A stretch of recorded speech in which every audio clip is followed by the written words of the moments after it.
Hey y'all, my name's Jen. I'm a health and life coach on a mission to empower women, and this season I call the messy middle. We believe it's never too late to dream your wildest dreams and to build lives freed from the shoulds and have-tos. Here, we talk to ourselves like we do our girlfriends and our sisters and daughters. I will share stories and resources with lots of encouragement and a little bit of tough love to drive you toward action. In this podcast, we talk about everything: career, relationships, motherhood, and health. So grab your sneakers and let's go, because she's wild and freed. Hey, y'all. Thank you so much for joining me for this episode of She's Wild and Freed. I'm your host, Jen, and I hope you are having a great start to 2024. So if you're listening in real time, this episode will air right after we ring in the new year. And, you know, it's exciting. A new year, new possibilities, and of course, New Year resolutions. And I thought today would be a great time to talk about diets. Or maybe I should call this episode the anti-diet. So if you're like me and probably hundreds of thousands of others, we're reflecting on last year, reflecting on our goals, maybe what we resolved to do in 2023, and how we succeeded in some areas, maybe some things shifted, or maybe we have some more things to work on. Or you might even be thinking, what the heck did I even resolve to do? I don't even remember. But a lot of us are excited. You know, a new year is always a time to reset, refocus, think about our goals. And for me and many of us, we start thinking about health goals. Maybe it's eating better. Maybe it's exercising more. We may have a weight loss goal in mind. And that could mean a lot of things. It could mean trying something new like hot yoga. P.S. That's not me because that scares me. But if it's you, that's amazing. Maybe you want to read more or be on your phone less. There's a lot of things or areas you can think about of wanting to, again, reset and refocus on in the new year. So today we're going to focus in on, like I said, health and specifically nutrition, eating well, and even weight loss goals. Starting with diets and why they don't work and what does instead. So throughout my life, I've been very aware of diets. You know, the diet culture is strong, and my parents were on, or they tried a lot of diets as I was growing up, and they seemed like great ideas at the time. They tried things like low fat, high carbs, vegetarianism, no white stuff, so removing white flour, white sugar, that sort of thing. Atkins, Weight Watchers, NutriSlim. I'm sure all of you are aware of some of these or have tried them yourselves. And to be fair, many of those techniques or diet plans result in weight loss. It's true. We can start a diet and lose weight. Unfortunately, it's a temporary thing and really doesn't address the bigger issue. So there's so many options to choose from. It's like a buffet of diets. And something I learned about diets and the different approaches or formulas that are used, they all share three things. Number one, balance. So the ratio of fats, proteins, and carbs. And those are macros for anyone who are interested. Number two, the source. So what kinds of proteins, carbs, and fats we're consuming. And then number three is timing. So how often you eat or when you eat or how often you do certain foods. So again, all diets, when you look at them, share these three things: balance, source, and timing. So let's think about a couple of common diets out there. First, paleo. So paleo removes most carbs except for non-starchy fruits and vegetables. It also removes processed foods. And one on that type of diet consumes high quality fat and animal-based proteins, so fish, meat, and eggs. Then we'll take a look at veganism. So vegans sustain themselves on consuming plant-based products. Carbs are encouraged. High quality fats are consumed along with plant-based protein. Then we take a look at Mediterranean. Mediterranean is about 50% carbs. They focus on fruits, vegetables, potatoes, and whole grains, along with beans. 20 to 35% are fats come from olive oil, nuts, seeds, and avocados. And then 10 to 35% are protein, but the Mediterranean diet limits red meat. And there's benefits to all of these. So I'm not going to say these don't work as far as a healthy option. And there's many other common diets out there. And in my coaching practice, I never say one's better than another because it truly is up to the individual and what works for them. And again, there's a lot of merits, there's a lot of benefits to these diets and others out there on the market. But these should be looked at as a tool to help you with your healthy lifestyle.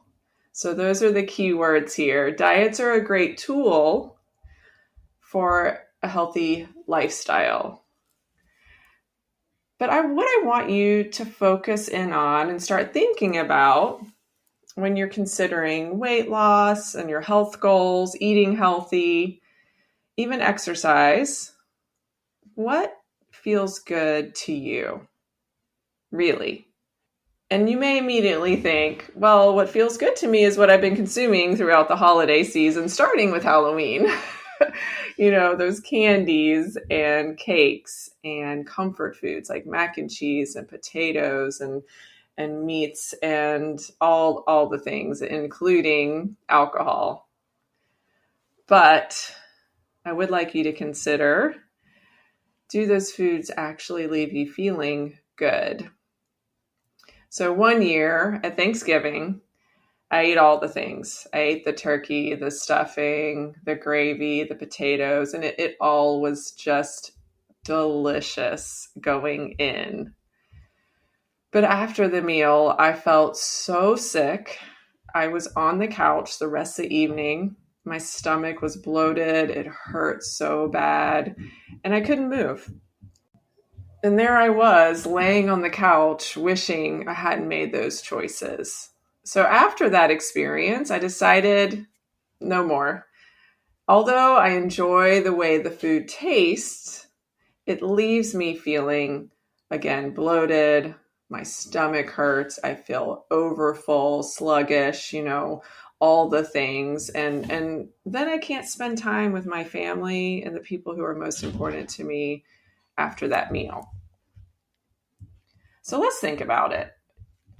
If you like to journal or you're curious about it, this is a good time to grab a piece of paper, a notebook, or if you've gotten a journal recently, to write some things down because we're going to do this exercise together. So pause the episode and grab whatever you want to write with. I'm going to do that as well. One moment. I've got my journal right here, actually. So when you consider all the things you eat in a day, in a week, the first thing I want you to think about is what foods make you feel good. So what do you eat? And afterwards, you have energy. You feel satisfied and it makes you feel happy, the food you're consuming. So it could be a type of food. It could be fruits or vegetables. It could be sushi or even a certain meal that you eat that when you're done, you think, wow, I feel so great after eating that. I really should eat that more. So write that down. And it doesn't have to be one thing. It could be a variety of foods, whatever comes to mind. So again, if you need to pause the episode and write down several foods, just think about, again, what feels good when you eat it. Okay. Let's think about the other end of the spectrum. Now think about a food or a food group that leaves you feeling sluggish or tired. You feel full, even overly full after eating it, or even on edge, something that you consume that leaves you not feeling good. And it could be your morning latte or a muffin. It could be a cheeseburger. It could be cakes or cookies, pasta, whatever it is that comes to mind. I want you to write down at least one thing that when you eat it, you don't feel good. And I said at least one thing, but if you can think of more, again, pause the episode and write that down as well. All right, now we have our lists. We'll come back to that in a moment, but we're going to talk about the problem with diets. And I did a little research here because although I know diets don't work, I also wanted to give you some statistics or data behind this. So it really sticks in you building a healthy lifestyle that is not built on restriction or even like being bad. So we'll talk about that in a moment too. So first, 95% of dieters end up regaining the weight they lost within 2 years, and some even gain back more. So they gain back the weight they lost and then more on top of that. So 95%, meaning only 5% of dieters stick to that plan and really continue on their weight loss journey or sustain that. Some of the most common symptoms related to dieting include low energy, sleep issues, increase in feelings of depression, GI issues, gastrointestinal is what that stands for, as well as low self-esteem. Even just reading that list, it's not something I want to subscribe to. I don't want to have low energy. I want to sleep well. I want to feel good. I want to not have these feelings of depression or low self-esteem. And the reason why diets don't work is because the symptoms I mentioned just before, but the diet is based on restriction. So when our bodies, or I should say, our bodies are wired for survival, and they interpret less energy availability, which through dieting, that means less calories, because calories are energy. It's a threat to its survival. Therefore, our bodies react to calorie deprivation with countermeasures, including metabolic, hormonal, and neurological changes that overwhelm our willpower. So let's think about that. Again, I don't want to say that diets don't have their merits or can't be useful tools for a healthy lifestyle and even weight loss journey. But the major problem is that it's based on restriction. So especially this time of year, and this is the reason why I'm doing this episode, is at New Year resolution time, it's like, okay, I am ready. I've got to lose this extra 15 pounds that I've gained, or the extra weight that I put on over the holidays. Even maybe it's more for you where you're like, man, the pants started getting tighter and then now I can't wear them anymore, and now I'm getting tired walking upstairs. It creeps up. You don't just gain 10, 15, 30 pounds in a few weeks. It does creep up on us, and it almost feels like, how did this even happen? If you're in a situation where you're wanting to lose weight, or you want to start any kind of new plan, whether it's a diet plan, an exercise plan, nutrition, be sure to consult with your physician. Be sure that you've talked with professionals about what may work for you, especially if you're dealing with some sort of health issue, or you may be on the brink of one and your physician's already said, hey, it'd be a great idea to lose some weight. Let me pause there, though, as I'm just thinking about this. I want you to know that when I talk about losing weight, this isn't about a certain body type or body size. We all are different shapes and sizes. It's really about health and well-being. And I hope that you've heard that if you've listened to my podcast for a little while, or even as I'm talking about it now. This really is about what feels good and what's true and good for you as an individual. When we are looking at these diet plans or these trends out there, as I said, the diet culture is full on in our face. Certainly we can be seeing influencers or celebrities that maybe tried a diet plan.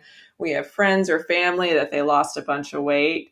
Whatever it is, we tend to look outside of ourselves for the answers.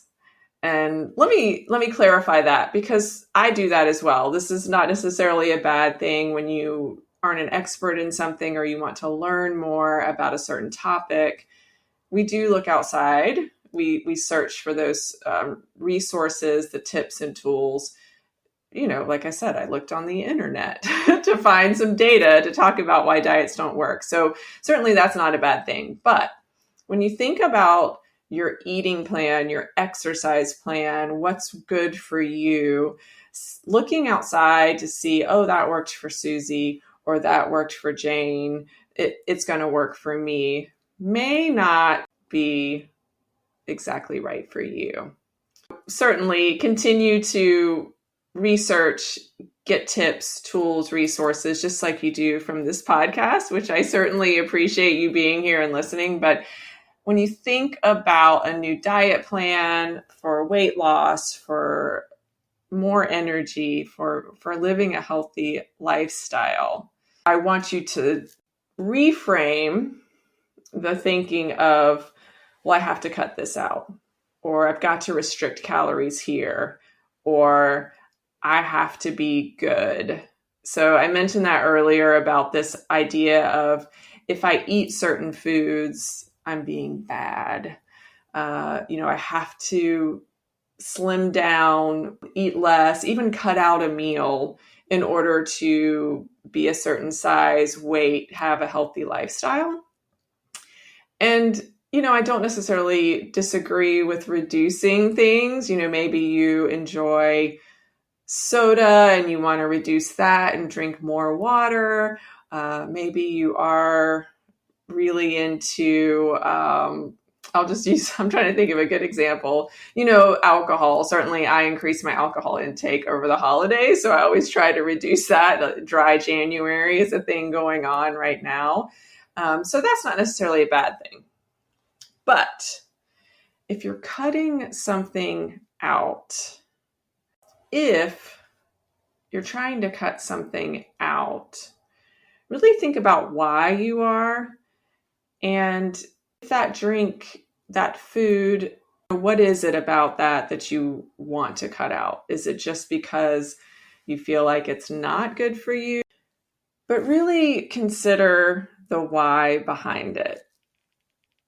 Because cutting things out, if you're like me, and I think a lot of you are similar to me, is if someone tells me I can't do something, well, immediately I will do it. Or if I tell myself that I'm going to cut out sweets after dinner, or I'm only going to have a latte on Friday, or whatever the case may be, it's putting those rules on us. I I'm like, okay, when am I going to get that latte? I start obsessing over the food or the drink that I have decided to cut out. instead of really, again, focusing on, well, why am I drinking this or why am I eating this? Because we don't want to be in that ebb and flow or constant back and forth of, oh, I'm being good today. Oh, I had a cheat meal. Now I'm being bad. And it just yo-yoing. It really is that yo-yo diet or mentality that gets us into trouble.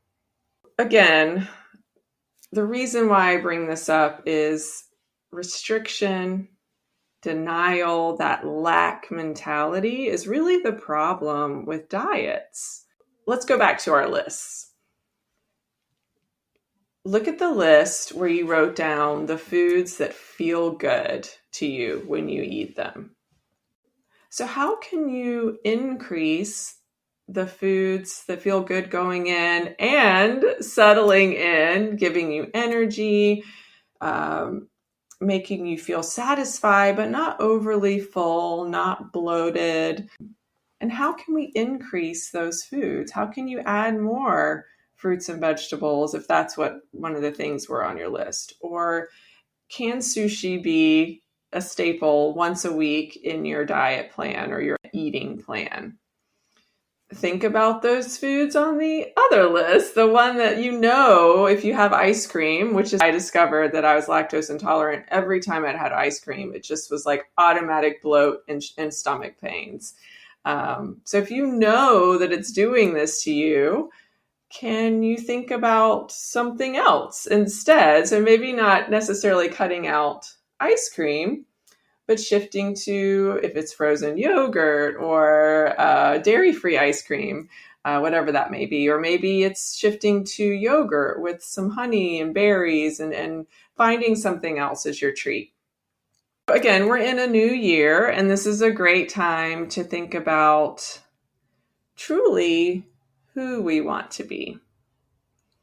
Not just the size, not just the weight, not just those numbers, because that's not who you are.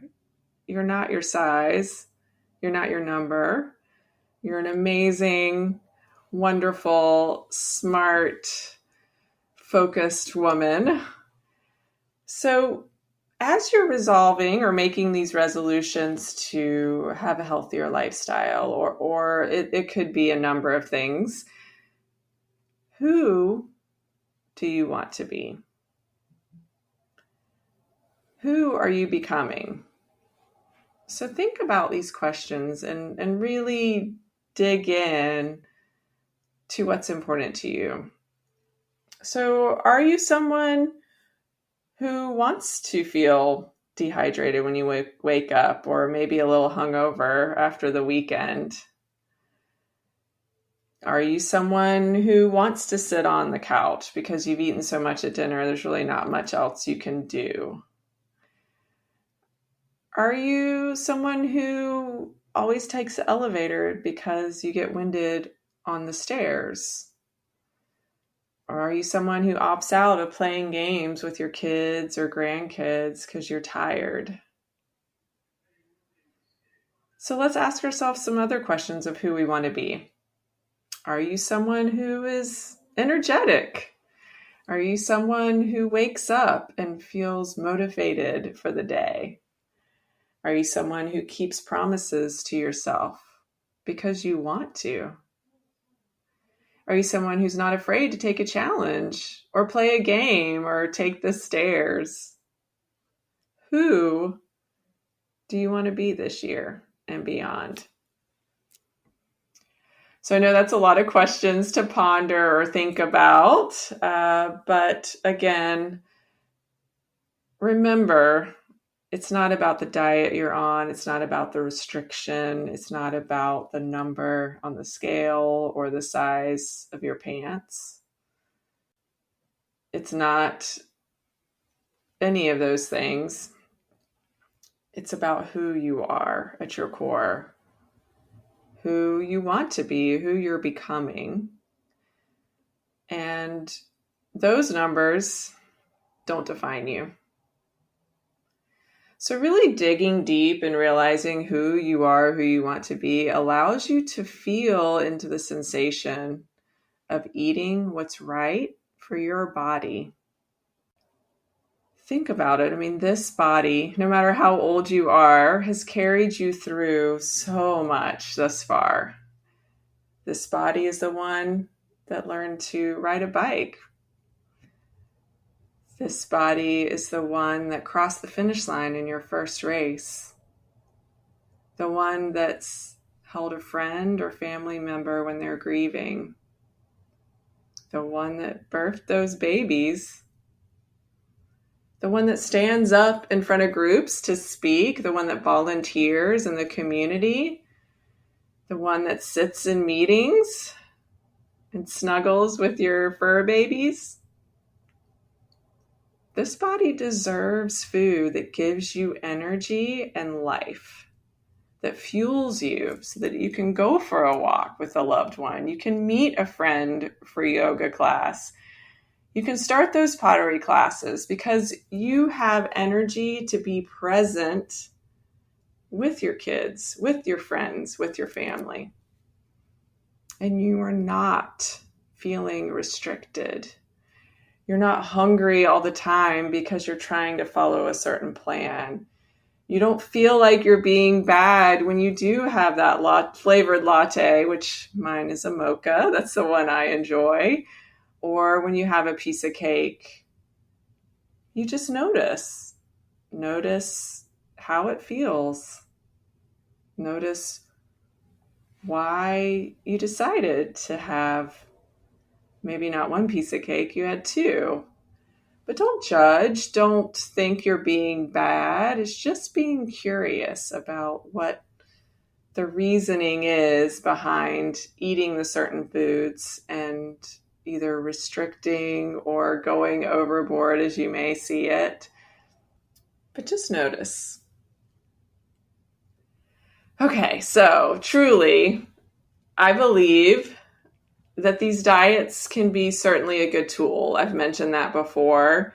There are merits and benefits to a lot of them out there on the market. And if you're working with a health concern or you are at a point where you've gained some weight that you want to lose, certainly check out what may feel right to you.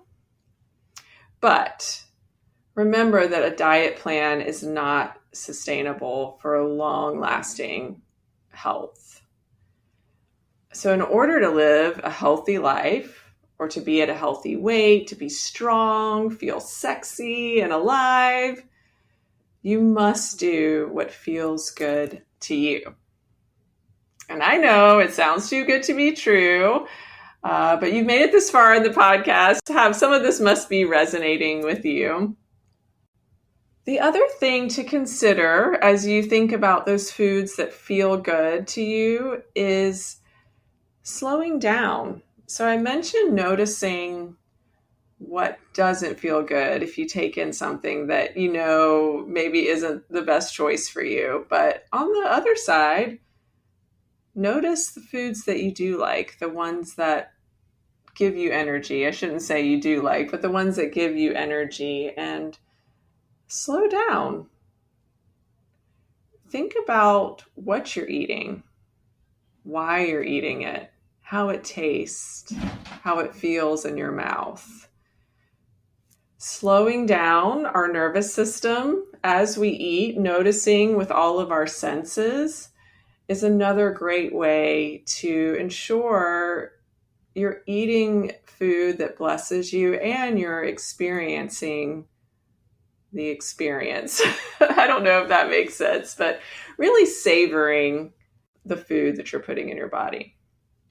So think about your goals and the person that you're becoming. Are you someone who eats foods that taste good and feel good to her body?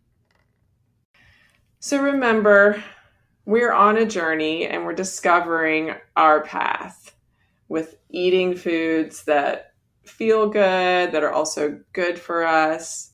And we may even discover foods that didn't bother us in the past, don't agree with us now. And that is part of the journey. We shift, we change, and that's okay. The main point here is that to really think about who you are and just really enjoy that journey and discover her. You know, in the intro of the podcast, I say we talk to ourselves here like we do our girlfriends and our sisters and daughters. So think about that as you're going through this journey and really discovering an eating plan or foods that really, really work well for you. What would you say to your daughter or to your sister as she's going through this? Maybe think about that and say it to yourself. Because really, there's no reason not to. We tend to be so critical of ourselves and our actions, and we could certainly use a pep talk that we would give our girlfriends. Because really, as human beings, we're trying to live our lives and be the best humans we can be. Might as well feel good doing it. Thank you so much for listening in today. I hope you got some good little nuggets from the things I shared about diets. They certainly have some merit, but knowing they really don't work for a long-term health journey. Slow down, enjoy your food, take in what feels good to your body, and we'll just keep going on this journey together.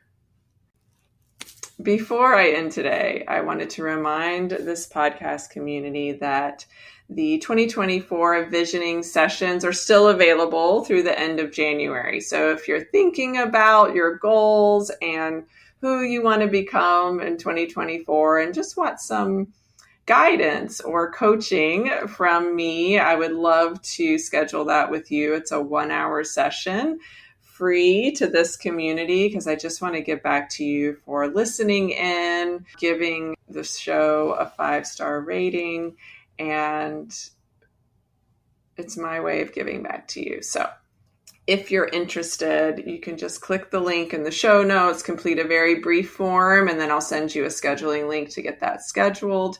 1-hour session, coaching session with me to build out your 2024 vision. All right. See you next time.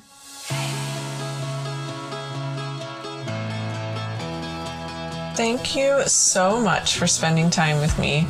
I hope you feel free to take action toward building the life of your dreams. If something in this episode resonated with you, I would so appreciate it if you would text it to a girlfriend so she can hear the message as well. Until next time, stay wild.